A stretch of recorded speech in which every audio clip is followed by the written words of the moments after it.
Ngizoba nama-classes engikwenzayo so that nami ngazi kahle ukuthi talent engasizwa khona ubhuti abadala bebengilekelela nodadewethu abanye, nami ngikwazi ukudlulisa kwabancane ngoba nami njengoba ngiliphethe nje ngilibolekiwe.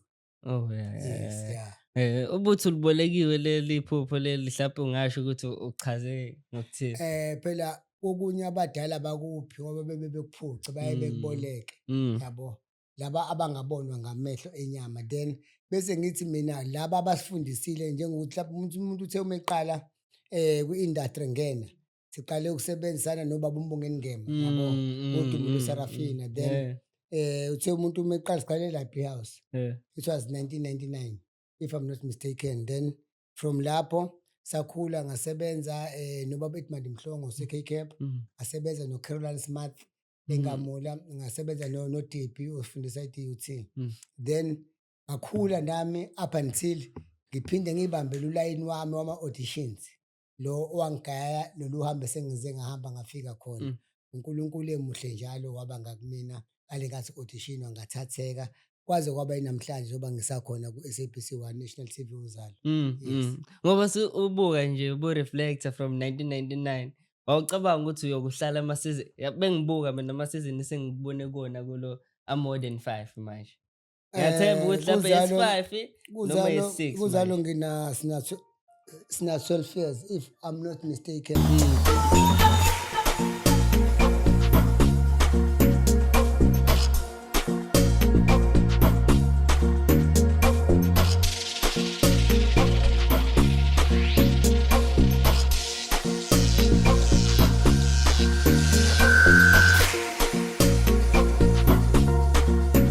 Sanibonani, it's your boy Kevin Dane and I'm back with another Shandis and this is the Simi and Kevin show. Yazi ngeke ngizama ukwenza i-rap. Ngayisendela uSimi, ngangithi ufuna ukusendela yona bomenze. Ngizama ngikwenza i-rap ngamsende ngathi this is the Simi and Kevin show. Thola yonke into nama jokes, one for me oh, one for me Joes. Ayirhyme leyo le? I-right kodwa ngamsendela ngayirekhoda ngamsendela yona nathi Simi no but yazi umshito wami ngiyamkhumbula kuzobe like episode esingale esithathe ngekho Simi vethu kodwa ngoba you holding it down ke vethu all the best leto yenzayo bro wami ngincanywe vethu this podcast is nothing without you vethu yakukhumbula so namhlanje bafethu you know I'm with another thing, I'm with another plan and execution behind Kevin's mind. If you want to go through it, you'll never. It's the most powerful man ever, bafethu. And now namhlanje collaborating nabantu abathopu, abantu asibabona ku TV. Yabo, abantu who are doing the most nje out there bafethu. We got one and only. Angazi noma niyalazi igama lakhe langampela. Siphethe uSimo Sibucayi, Screwdriver. Buthelezi namhlanje bafethu aqashe izandla bafethu. Jabut. Ya ninjani mafethu, sanibonani ninjani, ngibingelele umsazi nababukeli emakhaya. Yeah. Yebo bafethu kuhambe kahle kodwa ke kusuza ngala yabo. Hayi ngingasho ukuthi kuhambe kahle plus umuntu uvuke nje kahle ekuseni yonke into ihamba right. Singasho ukuthi izinto zi-right zi-grand kodwa phela ngoba vele unyaka usaqala silindele okukhulu going forward.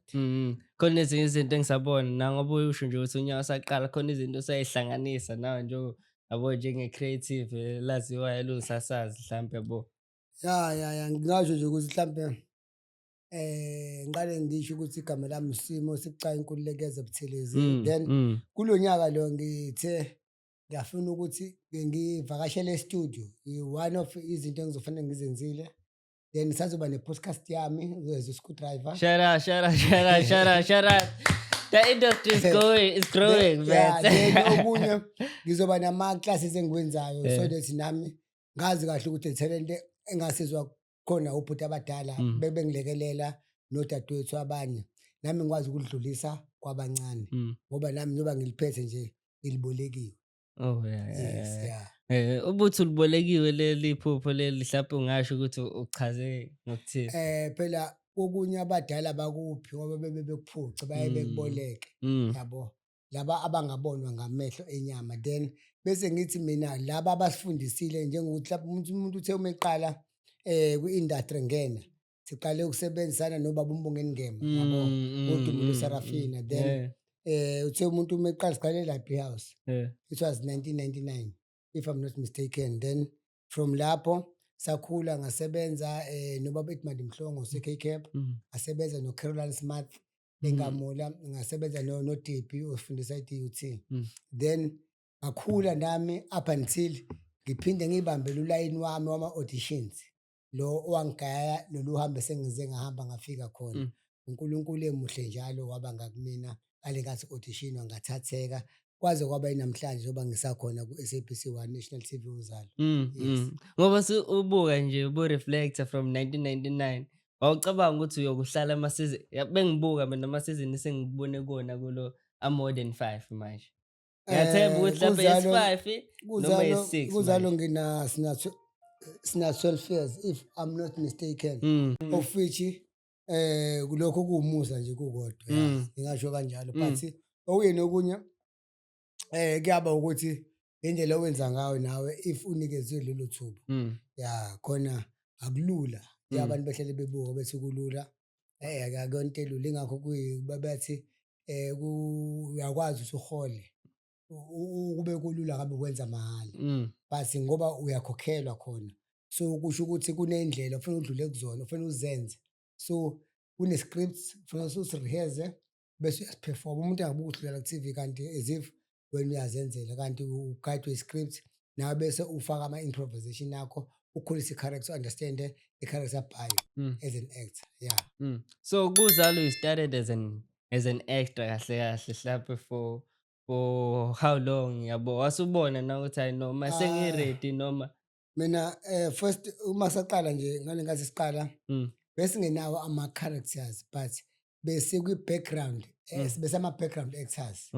From there base bekwazi ukuthi besikhulise nakhona basikhulisanga kodwa sike sawuhlala u2 years siyama-background actors kodwa besikwazi ukuthi sithole amasenti ngale ndlela sathola ngayo, kodwa nabantu begxeka ukuthi uyavela ku-TV kodwa ukhuluma, yazi abantu baney'nto zabo, kodwa namhlanje umuntu uma ekhuluma usekhuluma ngathi mhlawumbe uyabadlula abanye ukukhuluma ngathi ukhuluma kangcono, kanti uNkulunkulu uyakufundisa nokulinda. Qinisile kubalulekile khona ukulinda yabo.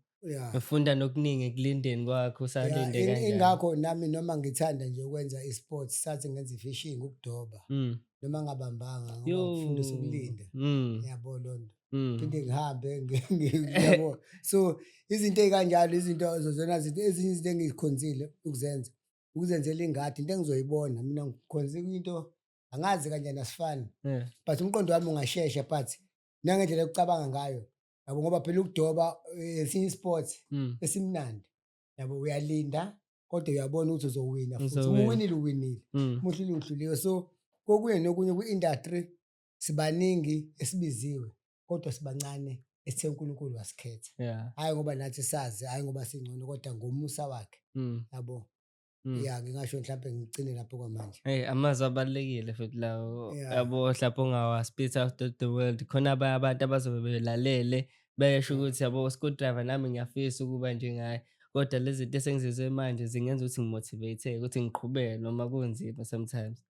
Ngoba yabo i-industry esikuyona abanye abantu basuke bayizela ngodumo, kanti ayikho kanjalo, ngoba i-art fana nenyoni ey'ngatshala engahlwanyeli kodwa ziyadla, uzidla kanjani nawe ugcina ungazi yabo. Kodwa njengokuthi ama-artist e-South Africa acindezeliwe kakhulu, hhayi ngokucindezelwa ngoba kanjani but uka-government. Siyacela ukuthi singakafiki khona lapho ngoba sisazofika khona lapho. Ezinye izinto efanele sikhulume ngazo noma abantu bekhona abanye bakhuluma ngazo mhlawumbe abayibeka emaceleni, but nami ngizisi sisazofika lapho. So bengifisa ukwazi nje yabo, cause lezi zinto ey'kanje sizenza ngoba sifuna ukudocument iy'mpilo zabantu. Usichazele imvelaphi yakho ukuthi usukaphi kanjani kanjani. Alright. uScrewdriver uSimo Sibucayi Buthelezi, abazali bakhe basuka kwaMaphumulo, ubaba usuka kwaMaphumulo, uma basuka eChesterville. So ubaba wakhula wafundela ehlala kaMashu, so bebehlala kaMashu babefunda ndawonye, so kwaze kwaba kutholakala mina. It was early 80s, ama-80s yabo. so ngizalwa umfowethu omunye uzalwa omdala uya exile. Mina ngale nkathi ngizalwa la kwakunzima kungena amaphoyisa ngaleyo ndlela kukhahlela abazali bethu. So ngazalwa isimo sibucayi kwakunzima, it was a state of emergency. If ngakubekela ngaleyo ndlela then wakhula wayena wa-exile, mina ngakhula. Ubaba wangena esiphoyiseni the very same year. So kwakunzima nje, kukuningi kakhulu, kodwa-ke sakhula, umuntu wazalwa sakwaphinda kwathi ukusuka 86 sekusuka izinto ey'thize samuvela eClermont. Kwathi ukudamba sabuya ngo-94 qamba amanga, wasuka okukhulu ukuthuthuva, it was 93. La kwangathi South Africa iyaphenduka kanje. Abaningi abayazi leyo nto, black on black violent, kuliwe umuntu nomuntu, abantu abamnyama belwa bodwa. So samuva, ubaba esebenza esiphoyiseni, samuvela eMandeni. eMandeni ingandawo yangakezi le. Yes, then masifika khona umuntu wakwazi ukuthi baba aqhubeke nokusebenza ngoba phela sasilido yena ngakho konke. Wayesebenza uyazi umzali. Then from lapho ngafunda from ngiqedela eMpoqa Bulungu eMandeni. Then ngase ngisuka-ke sengizojoyina i-art party. Kokuye nokunye ngiqalele kaMashu, ngathi eMandeni ngaqedela eMaritzburg ngike ngafunda 2 years but akubanga kuhle khona. Kodwa-ke umuntu wabuya, kodwa la ngiqedele eMandeni since izinto kwangaliwa kakhulu njengala. Kwaliwa kancane nje khona ngoba ikhona namafemu nalezi zinto zepolitiki emafemini. So nje okuye nokunye impilo i-drive-ke yaze yafika la ifike khona, kodwa i-industry ngiqala ukuyenza kahle sengikaMashu la ene-support khona. Ngiyakhumbula futhi nakhona ufikile like yabo esikoleni, because ngoba usho ukuthi usuke eMandeni wafikela eThugela. Kwakunini 2022 angazi nini. 2020, 2021, 2022. Wafika 2022. 3 years back ngangisawu president lapho ufike, kodwa-ke none of that. Yabo ukufika kweni laphana ngabona ukuthi yabo ney'ngane ngendlela ezajabula ngayo zinibona. Yabo ziba ne-hope yabo. Manje bese ungitshela ukuthi usuka ngakhona nakhona ngiyathemba ukuthi khona umuntu oqala ngisho ukwazi ukuthi uGoodrem lapho sekwahlala ngisho naseMandeni. Abanye abantu abayenzi ukuba nalo ulwazi ngoba umuntu kule industry abatshela ngingene kuyona 99. Sahlala ngahlala naseGoli dlala ishow uMoja. We-Afrika lalela uMoja, Afrika lalela. La umuntu yabo sike sayithungatha le ndima, sayithungatha lo mphetho singawutholi. Siphethe inayithi kodwa izinto zingahlangani. Aphansi zizehlangane. Abantu abanye bayazi from eMandeni, abanye bayazi kaMaphumulo, abanye bayazi eMaritzburg. So nakhona ngisho kuthiwa kuno-anti wakho-ke kwi-industry indlela uNkulunkulu mase kuphakamise ngayo. Kusho ukuthi kunehlobo sami mhlawumbe sise-Newcastle.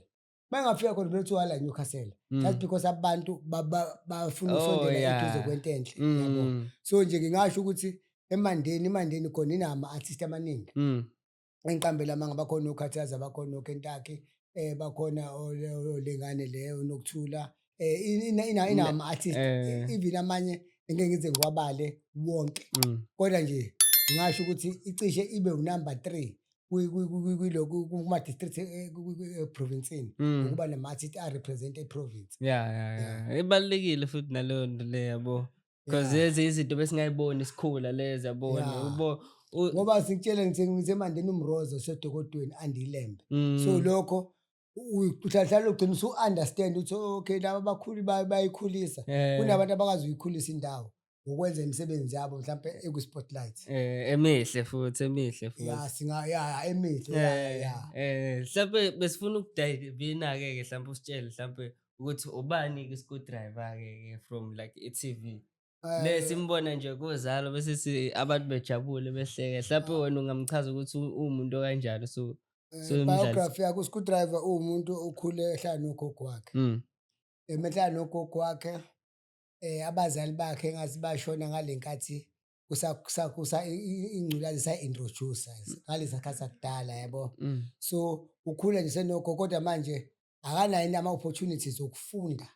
Ingakho abekezela wagcina esewumakhenikhi esenza into esondelana nabantu abakwazi ukuthi besebenze aziphene isinkwa yabo. Asondele kumakhenika njengoba esekhanda ngoba sekhanda athi uma esekhanda agcine naye eseyiphumela indlu yakhe ngoba baningi lapha kagogo aseyicashela esigcine sethola isincanakazana sakhe sunomathemba nawe themba behleli base bethole ingane automatic. Yeah.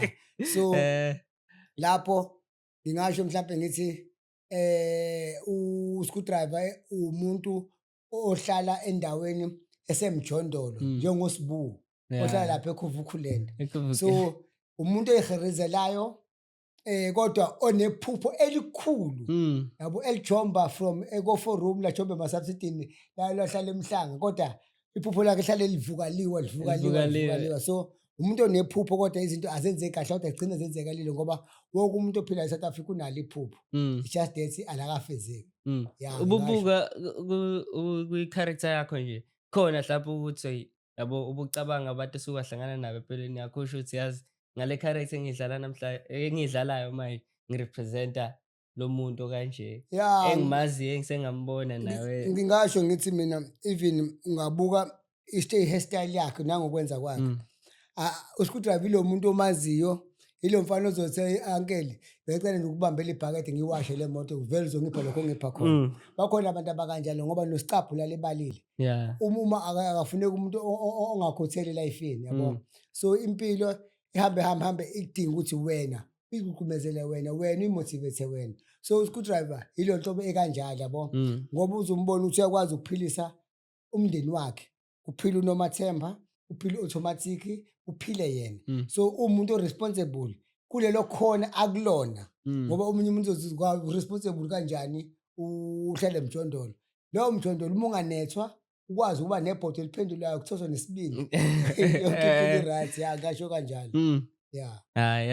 Ububeka kanjalo ubonakala njengomuntu mhlambe yabo o responsible kuzo zonke izinto zakho akayicabangeli yena yedwa icabanga nje nabantu ahlala nabo nomndeni wakhe ukuze akwazi ukuphathela. Yes ngisho kanjalo. So ngeke ngabona ukuthi ninosibulu like nihlezi nitholakala mhlawumbe kumasini acishe esondelana isikhathi esiningi. I-relationship yenu isikhule kangakanani mhlawumbe ukuthi nikwazi ukublenda kamnandi kanje beninonke nje kwisini? Ngeke ngize ngisho kanjani ngoba enye into ekiblendiswe ababhali ngoba uma uzobuka u-screwdriver umzwezwe usibuda ufikile. Most of the time bedlala ndawo isikhathi esiningi ngoba masikhuluma siyashesha. Ababhali nani bake bekuhlanganisa ama-characters athi umuntu mina ngithathu kanti uthe efika kathiwa akuyena lo omunye athi unenhlanhla kanti uthe ngena bathiwa nangu lo muntu esimfunayo. Akhuluma ivoice yakhe ihambisane nane character. So kwesinye isikhathi ngingasho ukuthi i-storyline sike siblende according to ama-voices ama-actors ukuthi ahamba kanjani, ucabanga kwawo nanokuthi nawo umedlala adlala kanjani ahambisana yini. Ngiyayibona leyo nto le like izinto futhi bezenzeka nje zenzeka yabo uyibona sezenzeka na-TV ubona ne-storyline sesilokhu esiqhubeka kancane kancane ubona nabantu sebesi-enjoy ukuyithole nje usukuleyo point lokuthi hayi awuthi sivele siqhubeke nalento le.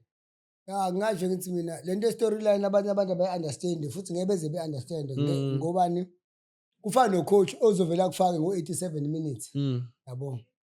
Umdlalo wonke kade ukhona isikhathi yabo bekhala abalandeli yabo siyenzeka into enjalo nathi ngesazi zenziwelani zenzeka kanjani yabo. So okuyini okunye empilweni ukudedelela uNkulunkulu njengoba kunjalo yabo but engaya khona i-actor lithi li-actor into elingayibhalanga li-director umuntu into futhi naye engayibhalanga bese deliver yona yabo. Lo muntu ulindele ukuthi lento uyigqoke ekhanda i-deliver lo ebhalile nalo uzokulindela umuve ngalendlela ayifisayo yabo lo. So wena ushuthi usukhere imiqondo yabantu abangaki ngoba nalo ugqokisile na ufuna ugqoka umqondo wakhe uthi okay njengoba uya kanje kule scene uzobe ugqoke kanje na ucabangelile. So cabangela abantu kushuthi lento ngathini it's about imiqondo yabantu efanele ibe kuwena as an actor. Uyasindela kodwa abanye abantu bangabona ngathi kulula akukho lula. Yazovele ibeka ngeyindlela lento le. Because my ideas vele asuke engaqhamukile kuwena Yeah, and as an as an actor. as an actor nje. Yeah. Wena ivesel kahle kahle. Asuke qhamuke ya wena uyafana nemoto ethunyiwe. Yeah. Yes, yeah. Yeah. So like le passion yakho leyo kuba i-actor wena kahle kahle iqhamukaphi kahle kahle? Engangivele nginayo nje from umuntu ekhulu angivele ngikuthanda uku-act since sisadlala ama-stage plays ama-50 theatre up until umuntu kuze kufike leli zinga umuntu asefike kulona, but it was part of if iphupho elalihambisana nani ngoba kokunye bathatha i-art engazuthi ilo i-hobby kanti i-career yabo enenzima enkulu. So nami ngangivele ngifuna ukuthi ekugcineni kosuku kube yenye iphupho lami lokuqala endlafezela. So into esishaya manje ukuthi ngikwazi ukudrive towards imali. Yabo ngishintshe lelo ngiconvert into money ngoba khona sekufikekile la bengifuna ukuya khona. Yabo ngoba i-TV i-National TV ibuka yonke indawo. It's just that manje sekufanele mina ngiconvert ngolwazi nangendlela ukuthi ngikwazi ukuthi kube imali. Yes. Lapha ku-acting scene is there like conversation of royalty since nina nivela njalo ku-TV? Is it spoken or something that's yaba kanje kukhona uthola ukuthi yobe idlala lisa kokunye ngizokade ngikubuza kokunye eceleni ngeke ngibuze. Like ukuthi uma sidlalile phela iyasuka iyaphinda. Oh yeah. Ekseni. Phinde nangesonto. Yabo so lokho ngeke ngize kuxoxe ngoba sekuthe ukuya ngokuba deeper. Sekuya straight towards la engafanele ngingangeni khona. Kodwa in as much as iyakwazi ukuthi njengoba mhlawumbe njengoba ibukwa la ibuke naseMozambique. Izolabuka eZimbabwe. So kuye nokunye uyakwazi uphinda ubizwe uyoqoqa okoqoqa umqoqo wentela. Yes, singachaza kanjalo mhlawumbe mase ngikubeke ngoba ama royalties awiqoqeli. Yes, yeah. Uyaqoqelwa wena bese uyoclaim but kuba ne certain period of time ukuthi okay after 6 months ngiyaya lapha kulela winti phinde ku 6 months ngiyovela. Mhlawumbe bese kuba uSARS uyazi uJuly yabo. So kuya dependa ku-industry ukuthi nakhona ukuthi into yakho isebenzeke kanjani. Yeah.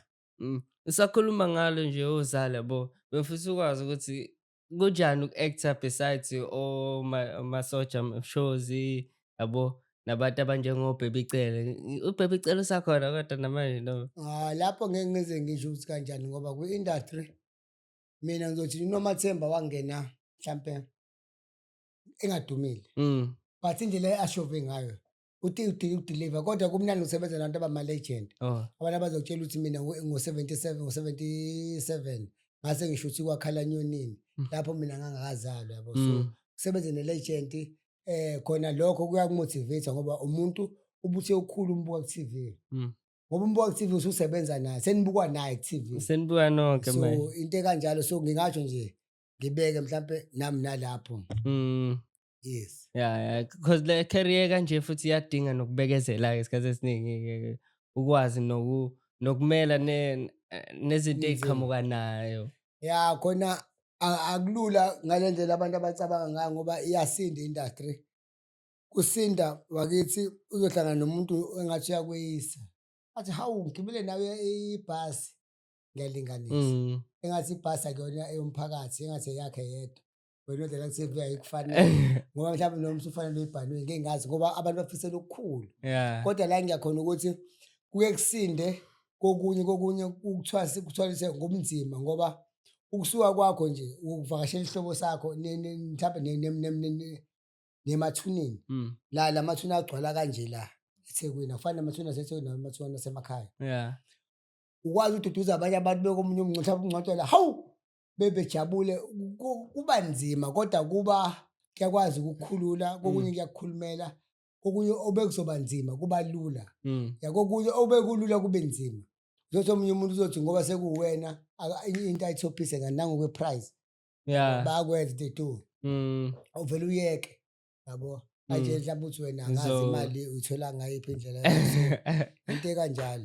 So fanele udile nazo zonke lawo ma perspective umqondo nomuntu thatha nyanga le umuntu omkhulu onayo yonke into ubungangena esitolo ufike uthenge noma yini oyifunayo ngaleso sikhathi leso. Uyababa nawo lowo mqondo kanjalo kodwa sekubuya ngani ukuthi nawe udrayiva kanjani. Yes. Ukuyithole nje usulahlekile kulezo zinto ey'kanjalo usuyibona nawe as umuntu yabo osowuphakeme kodwa usayizamela nawe ubona kahle ukuthi hhayi impilo yabo akakahlangani kahle. Futhi ngingasho nje kanjalo ngoba phela impilo wakithi angazi achazela kanjani but abantu ba-expect-a okukhulu wena mhlawumbe uthi uphethe lokho okuphethe. Ya futhi fanele udile nabo ngaso sonke leso sikhathi leso. So sacela ungitshele ngale phathi le engike ngiyibone kuzali yabo le yakho noMzweze ukuthi kahle kahle ihlangane kanjani yona-ke. Ngiyabona ukuthi nina niyablenda nje manje yonke into ihamba kahle. Noma phela ngeke ngingene kakhulu kwi-production yabo ngoba nakhona okunye kwakho nabo bethi lokhu siyagodla ama-right akhona yabo kuba banento zabo nabo kodwa ababhali bona abanixhumanisayo. Konke okwenziwayo kusuke kwenziwa ababhali. Alikho i-act eliyibizayo, alikho i-actor futhi elike lithi alisafuna ukudlala. But umbhali engabhala athi unkunzi ginqike nemoto lokhu akwenze kube lula. But nakhona besizolowa kithi. Awusafuni ukuya kude. Methona umbuzo nawe. Ukuthi phela vele I know nami ukuthi akuvumelekile komunye ukuthi ukhulume ngezinye izinto yes. Kodwa mina ngisafuna sike sibuyele kuwena-ke nje straight because ngicabanga mhlawumpe uyikhe phezulu laphana ekutheni yini ayikufake khona la because la-acting yabona ukuze mhlawumpe nakhona sike sizama ukuthi sihambe nayo nje i-blueprint ukuthi eyokuqala ku-attractor because even phela nakuma-sketch akuyena nombani wayevele enza ama-sketch nama-player yenziwe ey'koleni. Kwakukhona umuntu mhlawumpe okhona eduze kwakho kini owakwenzani noma nje owakugqugquzela ukuthi ubone okay yazi lento ngingayenza then uma usuqala usuyenza singakafiki nje nako-K-Cap nje ubona wonke ama-structures usuke la bihamba kanjani? Ubeba khona ey'koleni nama-competitions but at the same time okunye okwenzakalile umuntu ubile nayo inhlanhla yokubuka ishow imama nekambukeni ngema. So ukubuka kwayo khona okokuqala uyakwazi ukubona na ukuthi la ngangena estage. So yamotivate at the same time iSarafina yayisashisa ngalezi zikhathi. Ngiyachaza kanjalo. So thina sikhule iSarafina kuyiyona into ngempela i-youth ebikuyona. And ibiyaphesheya ibihamba amazwe so kwakuyi part of i-motivation. So ukujoyina kwami la ngijoyina vele sekinakho ukuthi laba abantu bayakwazi ukuphila. Yathi and iyaphilisa futhi. Yes. Then-ke from lapho-ke wenze njani? Wayifunda mhlawumpe esikoleni noma kwaqhubeka kuyinto ezoba ngaphandle mhlawumpe uqale waqhubeka ngayo noma-ke usuphumile esikoleni-ke manje? Uzana ne-K-Cap I think sesibe nabantu abathe kwabaningana nabo bake bahlangana ne-K-Cap bakwazi futhi ukuthi bafederishe wona ama-talent. Mina ngingasho nje kanje ukuthi ngisema ngiqala sesenza ama-township. Kwi-township sangena kuma-competitions yabo. Sangena ko-Stable Theatre singaka-renovate kanje. From lapho kwakwazi ukuthi umuntu athole ithuba lokuthi abonwe abantu abanjengoMbukeni Ngema while esadlala kulama show kulama-plays abo. Bangifaka kwi-academy yakhe Mbukeni Ngema's Academy. Wayiqale nini angisacabanga senzo mhlawumbe wayiqalile ngo-1997 or 98 because thina singene sesiyiclass lesibili. From lapho satrainwa uyena uqobo lwakhe. So kufika abantu abanjengomshengi Shabalala baningi abantu abebefike betrainer nje sikhulu. So la ngidiscover khona ukuthi uNgema wathi hayi uyena wabona ukuthi mina ngi-good when it comes to acting. Ngoba abantu bahlukanisa khona bakwazi ukucula khona bakwazi ukulida amaculo khona bakwazi ukubheka. So ngingasho nje ukuthi yona ungayikho phezulu kodwa ukuqala kwami acting ngiqala ukukhuliswa uMbukeni Ngema ngitrainer noBoy umfowabo. So uNkulunkulu-ke wabathatha kanye kwaqala kwashona uBoy then day before kwashona lo uNgema. It was December. So nakhona ezinye zezinto ongeke usayixoxela abantu ukuthi abantu abakwazi ukudrive kodwa ngikubona basakwazanga ukubona kahle. But nje nakhona ngiyacabanga ukuthi nathi sesambe sabeka ngabeka nami ngase ngishela umphawu wa next time. Yes Ngoba phela uma uzobheka vele yabo lapho ubala ukuthi bekuwo 90 something but kuzalo irole lefike kuzalo irole efike engicabanga ukuthi into vele after 2015 sona sonke lesikhathi imaphi mhlawumbe amanye ama projects that were involved kuwona and abehamba kanjani mfethu sekukuningi kakhulu angazi kanjani but ngizohighlightela ingakho nami sekukuningi nala kuthina ke manje yabo phela umphako uyashiya kube eqedela so kuba khona ngikwazi ukusebenza noEtman disayo iKCAP I'm one of those ama funders angena umuntu wathi ngitrainer esesitholi kodwa saphinde salekelela towards ukwakhiwa kwayo yabo so nakhona futhi ngasebenza noCaroline Smart ngakho glisha lo rhythm dudes isho besenza na rhythm dudes Caroline Smart ngenza nomfana uPhilani Mthwa wayefunda eDUT so while mina ngisuke from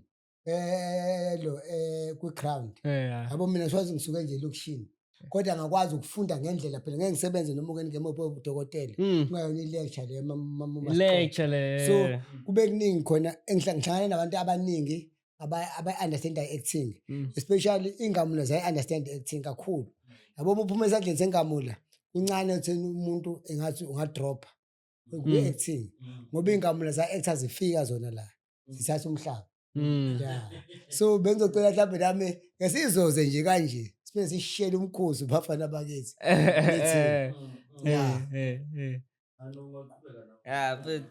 bese ngibuza yabo khona i-article ebengike ngayifunda yayibhalwe iDaily Sun emayelana nayo yabo khona ezinye ikhalazo kokhala ngazo nawo mhlambe ongase usitshele ukuthi mhlambe sekunganani osekushintshile ububuka back from 2020 ocabanga seku-2026 manje yabo lapho ngizonqena ukuthi mhlawumbe ngiqale ngikuphendule la emoyeni lokho just because ngilezathu zakhona ngobani abanye abantu beke bebuka i-character bese bebuka ukuthi uphila kanjani kanti akufani mina kunosimo esibucayi kuno-screwdriver abantu abawuthiwa abahlukene usimo esibucayi uney'ngane yabo u-screwdriver unayo ingane kodwa uthiwa but abafani abanye abantu kuba nzima ukuthi bugcina nawufuna uba-understandise ukuthi kanjani yabo so nje sengithi before ngithi sengivala wathola umfundisi esezona kokunye empilweni kuyadonsa yabo i-industry le ayiyona into abantu abayicabange kakhulu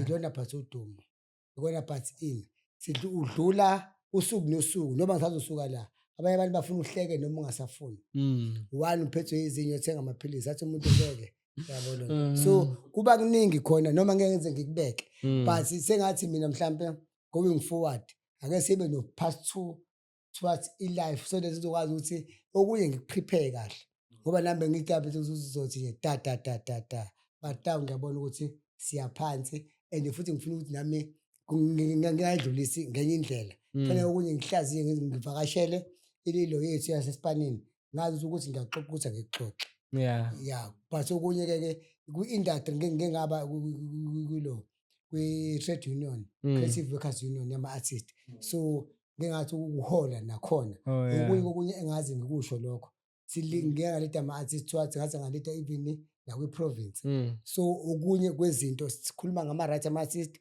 ngadonsa ney'teleka mfana sekhaya ngasifaka la le playhouse so futhi ngasifaka la ukhosini ama-artist ngotelekisa ngobani kunezinye izinto edlalwa ngazo kakhulu kunalokho bafuna ukungilimaza kakhulu ngenhlanhla kaNkulunkulu ngabhutshuka vele ngavela ku-TV so lokho angixoxi kakhulu ngoba kuningi mase ngixoxe okuye nokunye kufanele ngibe prepared khona ukuthi lokhu ngizokudebate lokhu makuthiwa kanjani ama-submissions kanjani kodwa kusilona iqiniso lakho lelo sababa ukuxoxa ukutshela abantu ngalo ukuthi mina ezinye izinto ngisengazenza cha lokho engibala ngikwenzile because I'm on record now it's not about ukuthi lapho ngiyaxoxa but ngisho into engikwazi kodwa okuye nokunye sekufanele ngikuvakashele kahle ngoba uma sengikhuluma ngosimo khuluma ngomunye umuntu wena wazi uscrewdriver manje kokele ngomlando wami yabo ungathuka kwawo kanti lo mfowethu ukanjani kodwa nje okunye nokunye ngasho ukuthi mina bengi-activist okuye ezinye zezinto engaxoxwa lezo kodwa ngokuthi sengisuke ngangena ngaba kwi-public figure Sekufanele okunye ngikhoxise abanye abantu bese sibuka inombani. Angeke ngisabukela abangani bami kade ngihamba ngigijima nabo. So nje bengathi mhlambe for now ngabeka mhlambe ngithi khumu bese ngibuye ngibuye. Oh, busubuye. Yes. Oh, hayi. Siyakuzwa bro. Kodwa-ke ngicabanga mhlawumbe phela sangathinta nakulokhu so wena-ke manje njenge-family man singasakhulumi mhlawumbe ngama-role owadlalayo ku-TV ukuthi wena-ke manje personally umuntu okanjani? Do you have mhlawumbe umuntu ohlekisana naye noma mhlawumbe unkosikazi ingane? Lapho ngeke ngiphendule lokho ngoba bathi ingane nginazo nginanomzukulu empilweni yabo. So okunye awukwazi ukuthi uzovela ukubeke nje kanjani ngoba uzothi ubala abantu bana umbali. Yayibona lonto ngoba nami mina ngoba empilweni ngeke ngaphika ngashayeka. Ngisithathe ukuthi impilo ku-industry uku-end up uphele 6 months ungasebenzanga. Yabo umuntu owayeze ngawe usadlala esakubona eshowini ese-stage asesebona ukuthi uphila kanjani hambe. Yabo empilweni kuyenzeka sibaningi ngeke ngibala abantu but nakhona empilweni akuthi mhlawumbe nami mina okwami sokuthi nje ngiqoqe umndeni wami lo vele okhona. But awukuthi anginawo nginawo ukuthi awuhlangene angohlanganisile le ndlela ofuneka ngayo formalize. Ya qinisile. Kuyazwakala ngoba phela mhlawumbe nawe ukushayeka kwakho ngazi mhlawumbe ungakuthanda nokukushare. Ngeke ngize ngikushare futhi njengoba ngishilo nami ukuthi hayi ngeke ngikushare. Kokunye nokunye kufanele ngibe prepared if ngizokwenza izinto because we do know ukuthi once wokubeka la on records yabo ngeke kuphinde kudelete. So ezinye izinto kufanele nawe uhlakaniphe because nami okunye makube yiphutha ukuthethe lokhu kwake sikame ukuze nami ngingalimali ngoba masizila azili nami ngize ukuthi ngi-uplift angize nami uma kwenza ngiba nephutha bese nani ningilimaza. So empilweni kuyabhalansiswana yabo. Yeah, that's what I believe vela kulezi zinto. Yazi ngifila kanjani? Phela ngathi ubaba he's like social media trend. Ezinye izinto akafuni ukuzisho nje like atlati kahle because kuyasiza nakho lokho. Yabo yazi mina ngizotshela ini kunabantu abanga-understand social media. Abanye abaningi bathi sebatshele bathi bazophumelela. Ayikho umuntu otrenda kakhulu ku-social media. Utrenda 2 weeks phela. But national TV imile. Yabo kuhlukene abanye abantu angazi kanjani industry bayithathe. Yabo mina ngizotshela ukuthi usibani okay bayitrenda. Namhlanje sekutrenda omunye. Kusasa sifisa uzotrenda omunye. But uSidumo samkhumbula namhlanje as an act. Yayibona lonto. So abanye abantu bathatha ukuthi athi umuntu athi futhi lokho kufanele ngikulungise nala. Athi umuntu ngoba just because umuntu uma uyatrenda kumafoni. Akalona artist abantu abakwazi ukuhlonza ama-artist. Yona namhlanje nabantu abaze ama-fly by night ngoba akhona and ayevele ekhona. Yayibona lonto. Kunomuntu ofuna ukuthi athi uyi-artist ngoba ubambelela ngomunye ufuna ukuzomthuka bese uyatrenda. Akuyona utrenda lokho akuyona i-art leyo. I-art abanye abantu abakwazi ukwehlukanisa. So thina abanikazi bayo ngeke mina ngizojabulela umuntu ukuthi mhlawumbe uhlale ememeza bese ethi artist no. Mina kufanele ngithola ama-qualities akhe ukuthi okay lo muntu kwi-creative space into ayicreate-ayo umehluko wakhe nalo simqhathanise nabanye abantu. Ngesingene ukuthatha umuntu ukuthi unenhlamba bese uyatrenda ukuthi mhlawumbe uzenze uyashuqula bese uyatrenda. Yini kanti acting ayikho part of a trend. Kodwa mina ngifila ukuthi ukufika kwawo just thatha ama-influencers nje. Most ama-influencers I think abanye abantu esingababaleza abantu who are not artists but uthola ukuthi uma iphethe ifoni yakhe kanje ekhuluma nabantu ugcine se-trend. And njengamanje sesibona nama-platform anjengayi-TV anjengayi-radio esengena under pressure ekutheni aqashele abantu. Sekunabantu nje uqoshele nje ukuthi nje una more than mhlawumbe 300,000 wabantu. Uma uthi uyamfica kwi-screen ayiphumi lento lesi. Mina lila angithi la thola ukuthi abantu bahlukanisa ukuhlukanisa ukuthi umuntu lo ugudi kephi. Ngeke uzothatha umuntu ogudi kwenye indawo ezomfaka ku-acting. La akakulona ikhaya lokuphela wonke umuntu usehlulekile. Yayibona lonto. Umuntu asuke ku-music bese kuthiwa usezo-act. Afike lapha nangadelive ngoba enye into engaxoxa emasethini abo emasethini.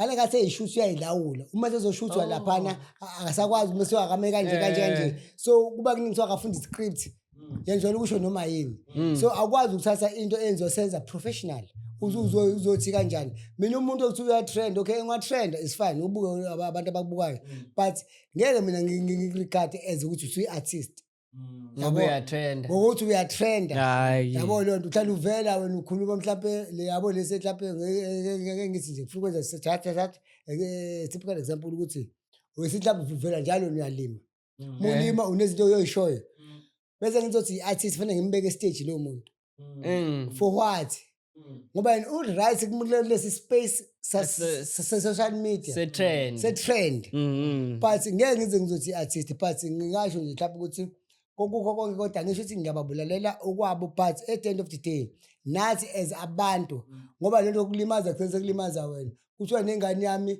ingaba njengoKim uKim i-act no asisibe because abanye abantu baregazi uKim as an artist izinto engaxoxwa lezo yabo abanye abantu bevele lapha ishuqulela athi umuntu say-artist yini kanti i-artist yabo umehluko fanele siwazi i-artist liyakudweba liyakubaza licula ngawe lenza yonke into alokho limemeza lisho kabuhlungu yabo ngoba lezi ezinye zinenhlamba ayekho umuntu okwazi ukuthi alungise ilanguage bese abantu bethanda inhlamba bese i-actor lo muntu right engekho right hayi bafethu hayi nami ngiyacabanga bafethu ukuthi hayi kokuye nokunye sizoqhubeka nale podcast but okunye ngizofuna ukuthi mhlawumbe mangikhuluma ngakho going forward ile yokuhlukanisa ama-artist nokunye ngoba kumele abantu lolo page belazi ngoba ukuhlala nomuntu athi ngiyatrenda futhi uyangazi hayibo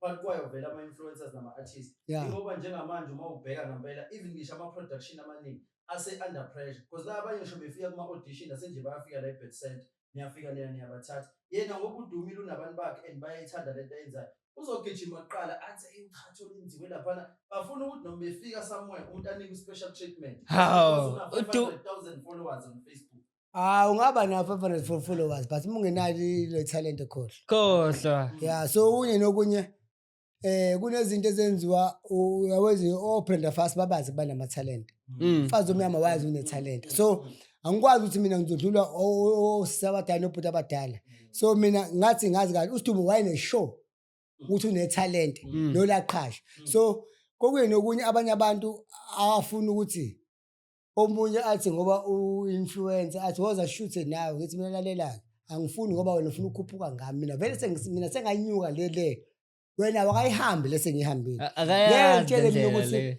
i-National TV ibuka ama-satellite evule mhlawumbe kuvule 15 million u-15 million kunabantu abangaka bahlele endlini ababuka i-TV yayibona lonto bese zothi yena ngo-2 million wakhe sekufanele ngitatazelele yena no can't be abakwazi ukuhlukanisa phakathi mina content creator international ngoba libuka ko-Mozambique libuka nangaphandle yabo so abanye abantu umuntu uka-undermine athi umuntu lento niyabheda kodwa uthi yamuzwa athi kodwa futhi aningifake kanjani ile nto-ke ugcina ungasazi abantu abayi-understande bona hayi bafethu so manje amazwi-ke nje mhlawumbe-ke for abanye abantu-ke nabo-ke abasafuna ukungena kusona ispace nje soku-actor mhlawumbe nayo omunye uthi bengakazazi kwayena ukuthi-ke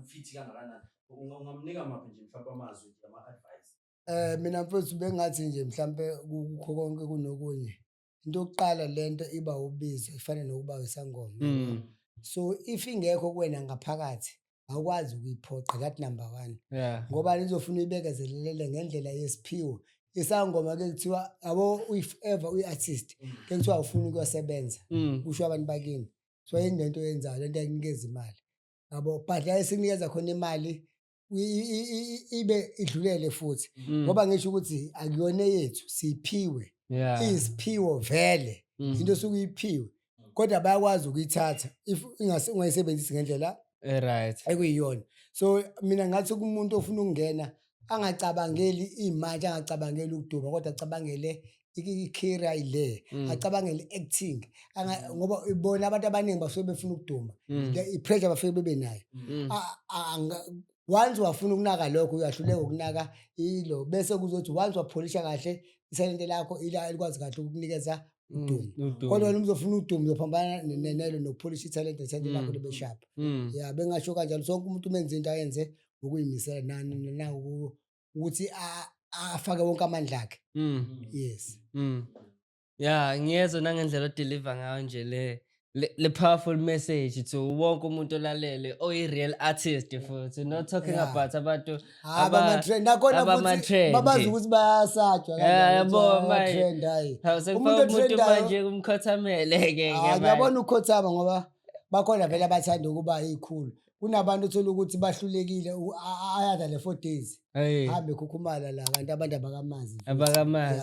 Hayi bafowethu hayi ngizothi nje bafowethu hayi ngiyabonga hip hop. Podcast, Podcast. Simi and Giving Show. Yeah. Ama-social media Alright. singathola Hayi bafowethu hayi nakhona sobuya size lapho. kephi. Yeah, ngisalungisa nami la sivale manje ngingadini. Sesenzoba out ngoba lokhu bangenze ilo yazi kanjani bafethu la. Nami ngifundile kuma social media but bangilimaza amabomu. Kunomuntu manje mangivula ama account ami yakwazi ukwavala bese kusele. Oh yeah. Bafethu, that is how we close the show. Ningi bethu akushilo seshiya manje shiya ngingedwa cabanga. But that was a great show bafethu, umuntu obelalele nawe izwele uyabona nawe artist ukuthi lenze njani, kufika endlini kufike kushukumala kubonakala ngempela ukuthi lento esenzayo siyenzela mahhala, passion ikhona, yonke into ozoyithola ubuyifuna uzoyithola kwi-artist la ngempela, dawe elimisela ngayo, dawe eliphatha ngayo, kuyabonakala nje yonke into ukuthi on set bafethu. Siyabonga bafethu, this is the Simi and Giving Show. I hope you enjoyed the show bafethu. This is one of the most powerful episode I ever been in or part of bafethu. Bengiyidinga ngempela nami njenge-artist ongifunde namhlanje ukubekezela, determination nokuthanda into oyenzayo, nokuzazi wena futhi ukuthi kahle kahle umuntu okanjani, noku-understand isimo sakho. Siyabonga kakhulu bafethu.